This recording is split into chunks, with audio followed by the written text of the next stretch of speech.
അവസാനം പറഞ്ഞ പോലെ എനിക്ക് നിങ്ങളോട് പറയാനുള്ളത്, ഈ വിജയം തെരഞ്ഞെടുക്കപ്പെട്ടവരുടെ മാത്രം ഒരു വിജയമല്ല.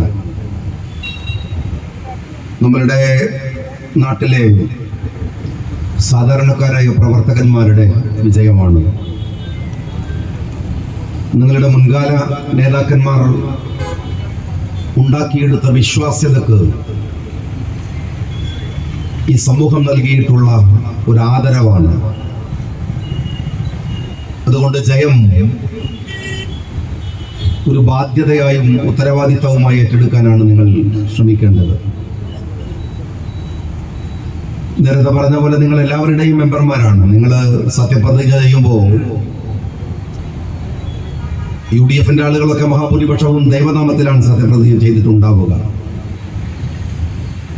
ദൈവത്തിന്റെ നാമത്തിൽ സത്യപ്രതിജ്ഞ ചെയ്യുമ്പോൾ വിശ്വാസി സമൂഹത്തിന് അതിൻ്റെതായ ബാധ്യതയുണ്ട്. നിങ്ങളുടെ ഡിവിഷനിനകത്തുള്ള കോൺസ്റ്റിറ്റ്യുവൻസിയിനകത്തുള്ള എല്ലാവരോടും നീതിപൂർവകമായി പെരുമാറുക എന്നത് നിങ്ങളുടെ മുമ്പിൽ വരുന്ന ഒരു പ്രശ്നത്തിന്റെ മെറിറ്റാണ് നിങ്ങളുടെ പ്രശ്നമാവേണ്ടത്. നിങ്ങൾക്ക് വേണ്ടി ഒരുപാട് കാലം നിങ്ങളുടെ കൂടെ നടന്ന് പ്രവർത്തിച്ച ഒരുത്തൻ ഒരു പ്രശ്നവുമായി മുമ്പിൽ വരുന്നുവെങ്കിൽ മറുഭാഗത്തുള്ളത് നിങ്ങളെ തോൽപ്പിക്കാൻ ശ്രമിച്ച ഒരു കക്ഷിയുമാണെങ്കിലും ന്യായം അവന്റെ കയ്യിലാണെങ്കിൽ ആ എതിർപക്ഷത്ത് നിന്നവന്റെ കൂടെ നിൽക്കുക എന്ന ബാധ്യത നിങ്ങളൊരു ലീഗുകാരൻ എന്ന നിലക്ക് നിർവഹിക്കാനുണ്ട് എന്ന് ഞാൻ നിങ്ങളെ ഓർമ്മിപ്പിക്കുകയാണ്. രണ്ടാമത്തെ കാര്യം, ഒരു പഞ്ചായത്ത് മെമ്പറും ബ്ലോക്കും ഒക്കെ ആവുമ്പോൾ ഒരുപക്ഷെ ഒരു MLA-യേക്കാൾ കൂടുതൽ ആളുകൾ ആ പ്രദേശത്തെ ആളുകൾ പ്രതീക്ഷിക്കുന്ന, അവന്റെ സങ്കടങ്ങൾ പറയുന്ന, അവന്റെ പ്രയാസങ്ങൾ പറയുന്ന, അവന്റെ ഏറ്റവും ഹൃദയത്തോട് ചേർന്ന് നിൽക്കുന്ന ഒരാളായിരിക്കും നിങ്ങൾ. നിങ്ങളോടായിരിക്കും അവന്റെ വിഷമങ്ങളും പ്രയാസങ്ങളും പറയുക.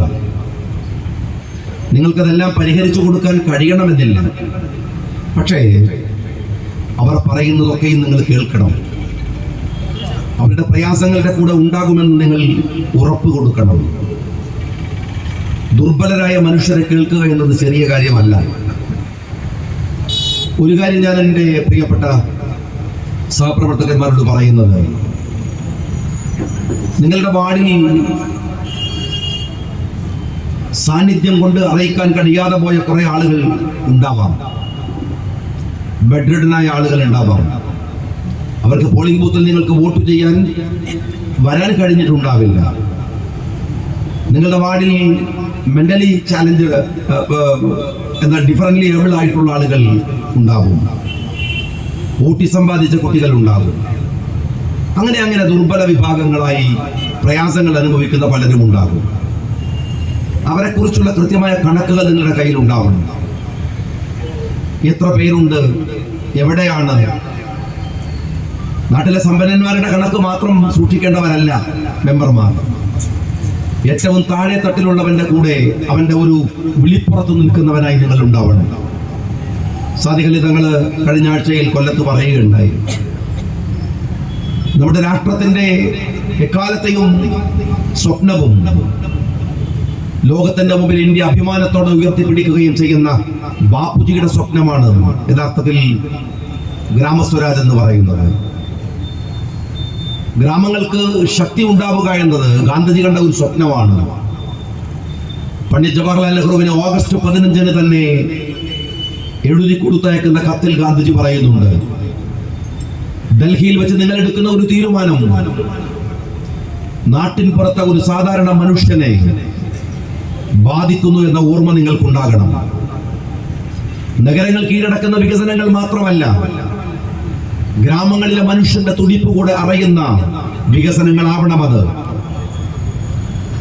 അവനെ കൂടെ ഉൾക്കൊള്ളുന്ന രാഷ്ട്രീയം ആണ് ഗ്രാമസ്വരാജ് എന്ന് ഗാന്ധിജി സ്വപ്നം കണ്ടിരുന്നത്. അവർക്ക് വേണ്ടിയാണ് പദ്ധതികൾ ഉണ്ടാവേണ്ടത്. ഒരു കാര്യം യാഥാർത്ഥ്യമുണ്ട്. ഞാനൊക്കെ പഞ്ചായത്ത് ബോർഡ് പ്രസിഡന്റ് ആയതാണ് വളരെ നേരത്തെ തന്നെ. പഞ്ചായത്തുകൾക്ക് ഒരു അധികാരത്തിന്റെ ശക്തി ഉണ്ടായിരുന്നു. കേരളത്തിൽ അതിന്റെ കരുത്ത് കൊണ്ടുവന്നത് നിങ്ങളുടെ കാസർഗോട്ടുകാരനായ CT അഹമ്മദ് അലി സാഹിബ് എന്ന് പറയുന്ന നമ്മുടെ നേതാവാണ്. കേരള നിയമസഭ കണ്ട ഏറ്റവും ദൈർഘ്യമേറിയ ബില്ല് നട്ടപ്പാതിരക്കും നിയമസഭ തുറന്നു വെച്ച് ചർച്ച ചെയ്തത്, ആ ബില്ലിനെ പൈലറ്റ് ചെയ്തത് CT അഹമ്മദ് അലി സാഹിബാണ്. പഞ്ചായത്ത് രാജ് ബില്ല്. ആ ബില്ല് കൊണ്ടുവന്നിട്ട് ഒരുപാട് അധികാരങ്ങൾ നിങ്ങൾക്ക് കിട്ടിയിട്ടുണ്ട്, എനിക്ക് ഓർമ്മയുണ്ട്. പക്ഷെ അതൊക്കെ എടുക്കപ്പെട്ടു. നമ്മുടെ ഗ്രാമപഞ്ചായത്തിൽ ഒരു കള്ളു ഷാപ്പ് വേണ്ടെന്ന് പറയാൻ, ഒരു ബീവറേജസ് ഔട്ട്ലെറ്റ് വേണ്ടെന്ന് പറയാൻ ഇപ്പോൾ നമുക്ക് അധികാരമില്ല. നമ്മുടെ നാട്ടിൽ, നമ്മുടെ ഗ്രാമപ്രദേശങ്ങളിൽ ഉള്ള പഞ്ചായത്തിലെ ആനുകൂല്യങ്ങളിൽ സാധാരണക്കാരന്റെ കൈകളിൽ എത്തിച്ചു കൊടുക്കുന്ന ഒരു വെൽഫെയർ കാഴ്ചപ്പാടിനെ നമ്മുടെ പഞ്ചായത്തുകൾക്ക് അധികാരമില്ലാതെ പോയി. നിങ്ങളുടെ നാട്ടിൽ ഒരു അറവ് മാലിന്യ കേന്ദ്രമുണ്ടായാൽ അത് നാട്ടുകാർക്ക് ബുദ്ധിമുട്ടാണെങ്കിൽ വേണ്ടെന്ന് പറയാൻ പഞ്ചായത്തുകൾക്കും മുനിസിപ്പാലിറ്റികൾക്കും അധികാരമില്ലാതെയായി. പക്ഷെ ഒരു കാര്യം ഞാൻ നിങ്ങൾക്ക് ഉറപ്പു തരുന്നു, ഈ തെരഞ്ഞെടുപ്പിൽ നിങ്ങൾ ജയിച്ചു വന്നതിന്റെ ആത്മവിശ്വാസത്തോടെ തന്നെ ഞാൻ പറയട്ടെ, ആ അധികാരങ്ങൾ നിങ്ങളുടെ കൈകളിലേക്ക് തിരിച്ചു തരാൻ ഏതാനും മാസങ്ങൾക്കകം അനന്തപുരിയിൽ ഒരു ഭരണകൂടം വരുമെന്ന് ഞാൻ നിങ്ങളോട് ഉറപ്പ് പറയുന്നു. പഞ്ചായത്തുകൾക്ക് അതിന്റെ അവകാശങ്ങൾ തിരിച്ചു കൊടുക്കേണ്ടതുണ്ട്. അത് തിരിച്ചു കൊടുക്കുക എന്നത് നമ്മുടെ ബാധ്യതയുമാണ്. ഇത്തരത്തിൽ ഒരുപാട് പ്രശ്നങ്ങൾ കേരളത്തിൽ നിർവഹിക്കാൻ നമുക്കുണ്ട്. ഓർത്തു നോക്കൂ, നിങ്ങൾ ഒരു ഭരണം നടക്കുകയാണ് നമ്മുടെ നാട്ടില്. എത്രമേൽ അപകടകരമായിട്ടാണ് അത് മുന്നോട്ട് പോകുന്നത്, എത്രമേൽ പ്രയാസകരമാണ്.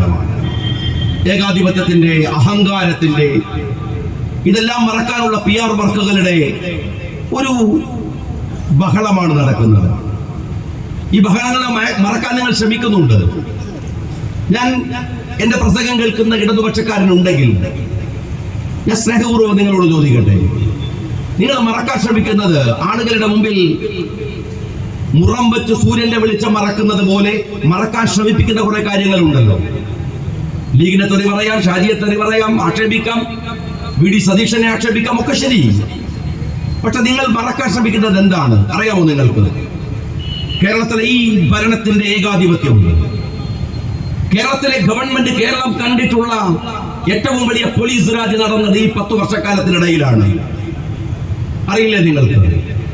സഖാക്കളെ, ലീഗുകാരന്റെ കാര്യമല്ല, കോൺഗ്രസുകാരന്റെ കാര്യമല്ല. നിങ്ങൾ 8 നക്സലൈറ്റുകളെയാണ് വെടിവെച്ചു കൊന്നത്. നക്സലൈറ്റുകൾ ശരിയാണോ തെറ്റാണോ എന്ന വിഷയമല്ലല്ലോ ചർച്ച. ഇത് ജനാധിപത്യ രാജ്യമല്ലേ? അവന്റെ നിലപാടുകൾ തെറ്റാണെങ്കിൽ ശിക്ഷിക്കേണ്ടത് അവൻ ഓടിപ്പോകുന്ന വഴിക്ക് പിറകിൽ, തലക്ക് പിറകിൽ വെടിവെച്ചു കൊല്ലലാണോ? 8 നക്സലൈറ്റുകളെ കൊന്നു. കേരളത്തിന്റെ മുഖ്യമന്ത്രി പിടിക്കുന്ന ചുവന്ന കൊടി തന്നെയല്ലേ അവരും പിടിക്കുന്നത്? കേരളത്തിന്റെ മുഖ്യമന്ത്രി മിനിഞ്ഞാന്ന് ഫേസ്ബുക്കിൽ എഴുതിയ കാൽമാക്സിന്റെയും എംഗൽസിന്റെയും ആദർശം തന്നെയല്ലേ അവരും വിളിക്കുന്നത്? അവരെയല്ലേ നിങ്ങൾ കൊന്നുകളഞ്ഞത്? ഈ കേരളം മറക്കേണ്ടത് ആ 8 മനുഷ്യനെ വെടിവെച്ചു കൊന്ന ഗവൺമെന്റിനെയാണോ? ഞാൻ ചോദിക്കട്ടെ, UAPA നരേന്ദ്രമോദിയുടെ ഗവൺമെന്റിന്റെ ഏറ്റവും ജനവിരുദ്ധമായ സമീപനമാണ് എന്ന് നമ്മൾ പറയുന്നില്ലേ? നിയമമാണ് എന്ന്, കരിനിയമം എന്നല്ലേ പറയുന്നത്? കണ്ണൂരിലെ പാർട്ടിയുടെ നേതാവ് P. ജയരാജൻ വിളിച്ച UAPA യോഗത്തിൽ, വിരുദ്ധ യോഗത്തിൽ ഞാൻ സംസാരിച്ചിട്ടുണ്ട്. അദ്ദേഹം സംഘടിപ്പിച്ച യോഗത്തിൽ ഞാൻ ചോദിക്കട്ടെ, UAPA കേരളത്തിൽ എത്ര പേര് ഇപ്പോഴും ജയിലിലുണ്ട്? അലനെയും താഹയെയും മറക്കണോ? മലയാളി അലനും താഹയും MSF ആണോ? KSU ആണോ? അല്ലല്ലോ. ഇടതുപക്ഷ പ്രസ്ഥാനങ്ങളിലൂടെ വളർന്നു വന്നവരല്ലേ അലനും താഹയും. അവന്റെ വാപ്പയുടെ, അവന്റെ അച്ഛന്റെ രാഷ്ട്രീയം എന്ന് പറയുന്നത് UDF ആണോ? കോൺഗ്രസ്